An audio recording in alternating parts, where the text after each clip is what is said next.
आप देख रहे हैं हमारा यूट्यूब चैनल AF4 न्यूज़ 786।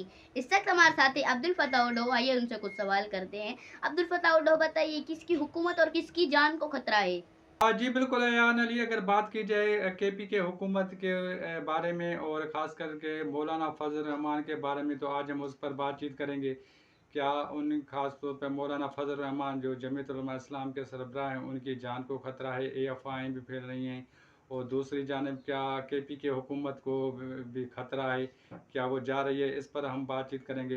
पहले तो बात करेंगे कि खैबर पख्तूनख्वा की हुकूमत जो अली अमीन गंडापुर की हुकूमत है, क्या वो ख़ास तौर पर जब मखसूस नशस्तों का फैसला आया है, उसके बाद वहाँ पर जो पोजीशन है वो केपी के में, क्या पाकिस्तान तहरीक इंसाफ की जो के है तो हुकूमत उनकी, लेकिन उनके अंदर जो बैठे हुए हैं वो आज़ाद उम्मीदवार हैं केपी के असम्बली में, क्या वो उनके अंदर कोई फॉरवर्ड ब्लॉक बन रहा है? और ये अफवाहें फैली जा रही हैं कि केपी के हुकूमत जो है वो ख़त्म होने जा रही। तो ऐसा सिलसिला नहीं है, तो मुझे नहीं लगता, क्योंकि इस वक्त मखसूस नशस्तें जो हैं वो तहरीक इंसाफ से छीन के दूसरी जमातों को देने के बावजूद भी वहाँ पर जो है केपी के में उनकी जो पोजीशन है वो मजबूत है।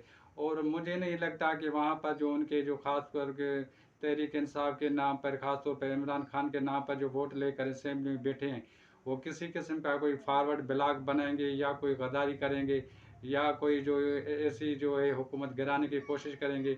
तो केपी की हुकूमत जो है वो गिरने की कोई भी ऐसी मकसद जो अफवाहें हैं वो बेबुनियाद हैं। दूसरी जानिब ये है कि मौलाना फजल रहमान के बारे में बताया जा रहा है उनको कोई जान को ख़तरा है और उनके लिए जो सिक्योरिटी बढ़ा दी गई है और उनको एफसी की सिक्योरिटी वो दी गई है। माजी में देखा जाए तो मौलाना फजल रहमान पर जो है वो हमले भी हुए हैं, खुदकुश हमला भी हुआ है, लेकिन अल्लाह ताला के फजल करम से उनकी जान को कोई नुकसान नहीं हुआ।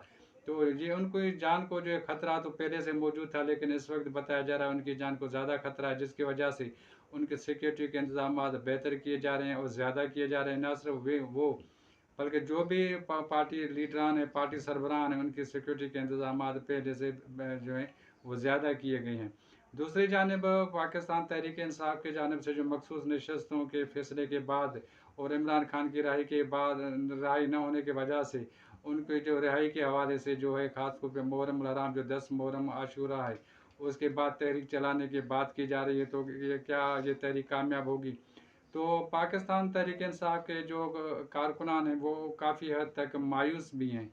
मायूस इस हवाले से हैं कि उनको पहले भी कॉल दी गई थी और उन्होंने जो है डी चौक पर दो बार इकट्ठे भी हुए, लेकिन उनको बीच रास्ते में या बीच मैदान में छोड़कर उनको चलाया गया, छोड़ के चलाए गए। तो उन पे में काफ़ी हद तक मायूसी है। तो वो भी अगर आइंदा जो तहरीक चलने जा रही है, तो वो बताया जा रहा है कि किस हद तक अगर तहरीक चलती है, क्या वो जो उनके लीडरान हैं जो लीड करते हैं, क्या वो भी उनके साथ खड़े होंगे या नहीं होंगे? तो इस वक्त सूरत हाल ये है कि केपी की हुकूमत को तो मेरी नज़र में कोई ख़तरा नहीं है। अगर ऐसी कोई पोजीशन हुई तो अली अमीन गंडापुर उससे पहले कि उनकी हुकूमत को जो है अदम एतमाद के ज़रिए हटाया जाए, वो असेंबलियाँ तहलील भी कर सकते हैं और दोबारा जो अवाम से रुजू कर सकते हैं, वो भी इमरान खान के कहने पर। और जो तहरीक का बात की जा रही, तो वो आने वाले दिनों में पर खुलकर सामने आएगा कि 10 मुहर्रम हराम के बाद कौन सी तारीख दी जाती है, कौन सी जो तहरीक चलेगी, क्या मुल्क की तहरीक होगी, जगह जगह पर जो एहतजाज होगा वो बाद में चला जाएगा। और मैं देखने वालों को ये भी बता दूँ, अगर आपको हमारा यूट्यूब चैनल पसंद आ रहा है तो मेहरबानी करके इसको लाइक करें, शेयर करें, सब्सक्राइब करें और अपनी कीमती राय से हमें ज़रूर आगाह करें। जी अयान अली। अब्दुल फत्ताह उडो, आपकी बड़ी बड़ी मेहरबानी, आपने हमें टाइम दिया। इंशाल्लाह नेक्स्ट प्रोग्राम में मिलेंगे। अल्लाह है निगहबान।